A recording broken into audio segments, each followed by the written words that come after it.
Sveiki! Šiandien gruodžio 15 diena ir kompanija Teletrade bei jos analitikas Romualdas Antoniukas pristato mūsų parengtą rinkos naujienų apžvalgą. Aptarsime praeitos savaitės svarbiausius įvykius bei pakalbėsime apie naujienos, kurios bus aktualiausios rinkos dalyviams ateinančią savaitę. Taigi praeitą savaitę svarbiausias įvykis buvo Europos centrinio banko paskelbtas LTRO programos aukcionas. Ta prasme, tai yra programa, per kurią centrinis bankas komerciniams bankams leidžia pasiskolinti jiems trūkstamų papildomų lėšų.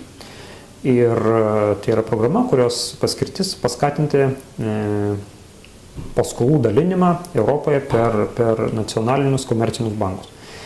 Ir šio aukciono apimtis buvo prognozuojamas, turėtų siekti maždaug 400 milijardų eurų bendra apimtis per du aukcionus. Toks buvo planas, tačiau per antrąjį aukcioną iš tikrųjų išplatinta yra 129 milijardų eurų, maždaug tiek analitikai ir prognozavo. Iš tikrųjų išplatintas skaičius atitiko prognozes. Ir kaip šitą vertinti reikėtų? Nedidelė paklausa iš komercinių bankų rodo, kad bankiniam verslui Europoje papildomo likvidumo kaip ir nereikia. Kitaip tariant, bankams pinigų užtenka ir jie yra pajėgus užtikrinti verslo skolinimą iš savo turimų resursų. Tai yra viena medalio pusė. Kita medalio pusė yra ta, kad nedidelis paskolintų pinigų kiekis gali ateityje paskatinti centrinį banką vis dėlto paleisti ekonomikos skatinimo programą. Tai yra pradėti supirkinėti obligacijas masiškai. Ir šitos dvi naujienos, jos turi priešinį poveikį euro kursui ir kaip kokie rinkos dalyviai tą naujieną įvertino, taip jie ir statė savo pozicijas prekiaudami valiuta. Iš tikrųjų, rezultatas šios naujienos skelbimo parodė, kad tų rinkos dalyvių, kurie įžvelgia teigiamą poveikį eurui, buvo daugiau. Visi mano, kad bankinė situacija Europoje yra pakankamai nebloga ir nedidelis išplatinimas papildomų pinigų rodo, kad jų galbūt ir objektyviai nereikia. Kaip bus iš tikrųjų, pamatysim, kitaip tariant, parodys laikas. Kitas dalykas, ko gero, įdomesnis yra geopolitika. Krentančios naftos kainos parodė, kad tai yra ilgalaikė tendencija, o ne pavienė netrumpalaikė korekcija.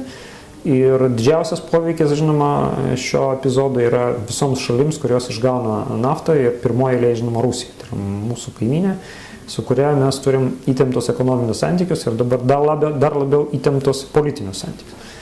Ir krentančios naftos kainos parodė, kad šios valstybės vadovybė neatsižvelgia į ekonominės aplinkybės ir tęsia savo agresyvų kursą ir ko gero tai yra rodiklis to, požymis to, kad dar kurį pakankamai ilgą laiką reikės elgtis su šia šalimi atsargiai ir tie, kas turi investicijų šioje šalyje, turėtų pamastyti apie tai, kad galbūt verslas tenai yra neperspektyvus.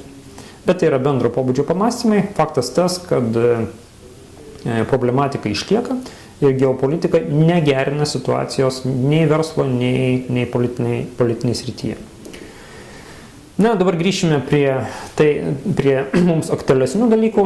Tai, kas yra įdomu verslo dalyviams, tai yra ateinančios savaitės svarbiausi įvykiai, kurie gali sujudinti rinką ir pakeisti galbūt kursų kitimo tendencijas.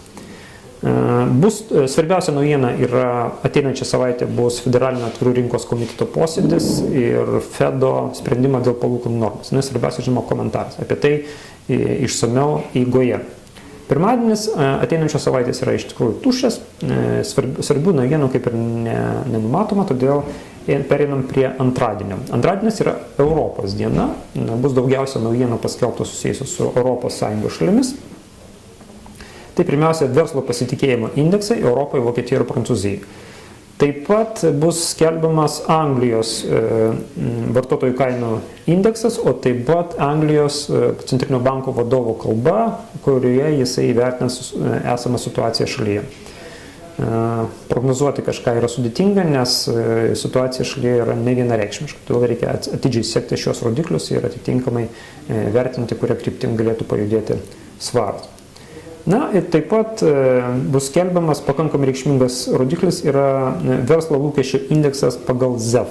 Šios informacinės agentūros parengtas indeksas yra pakankamai reikšmingas rinkos dalyviams ir jo ženklesni nukrypimai nuo prognozių, jie paprastai gana reikšmingai sujudina valiutos kursus. Taigi euras turėtų atsižvelgti į šio indekso pokyčius, jeigu jie bus kitokie negu kad prognozuotas lygis. Trečiadienį, tai yra Anglijos darbo rinkos statistika, bedarbystė, kitaip tariant, bus skelbiama, na ir JAV vartotojų kainų indeksas. Pastarasis turėtų parodyti, kaipgi su infliacija JAV. O svarbiausias trečiadienio dalykas, kaip jau minėjau, tai yra Fedo sprendimas dėl palūkanų normos, ne tiek pats sprendimas dėl esamos būklės palūkanų normos, ko gero jinai nebus keičiama, bet rinkos dalyviai norės išgirsti reguliuotoriaus įsivaizdavimą dėl perspektyvos, tai yra kada palūkanų norma bus keliama. Ar komentaruose išliks ta pati frazė, kad kėlimas nevyks pakankamai ilgą laiką dar. Jeigu taip atsitiks, tai doleris pakankamai susilpnins savo poziciją. Ketvirtadienis, vėlgi Vokietijos verslo sąlygų indikatorius pagal IFO skelbimas ir JAV paraiškos dėl bedarbio pašalpų. Šitas rodiklis gali būti pats įdomiausias, ko gero, ketvirtadienį. Jis parodys, kaip įklostosi darbo rinka, kokia jos kitimo tendencija. Na ir penktadienį anksti ryte Japonijos banko sprendimą dėl palūkanų normos ir svarbiausia, žinoma, reguliuotojo komentaras dėl esamos situacijos šalyje, kuri, kaip žinote, yra pakankamai sudėtinga. Na ir pabaigai yra Kanados vartotojų kainų indeksas bus skelbiamas, jis prognozuojamas, kad žemės, na tai nenuostabu, nes dėl krintančių rinkos kainų, naftos rinkos kainų situacija Kanados ekonomikoje, na, tikrai negerėja. Na ir tą reikėtų atsižvelgti, darant pavedimus šioje valiutos poroje. Tai ko gero tiek naujienų ateinančiai savaitai ir tai yra šiais metais paskutinis mūsų susitikimas, todėl mūsų klientams esamiems ir potencialiems šiais metais norim palinkėti pačių geriausių sandorių, na ir pasveikinti su artėjančiam šventėm. Ta prasme, su šventom kalėdom ir ateinančiais naujaisiais metais. Ir iki kitų susitikimų.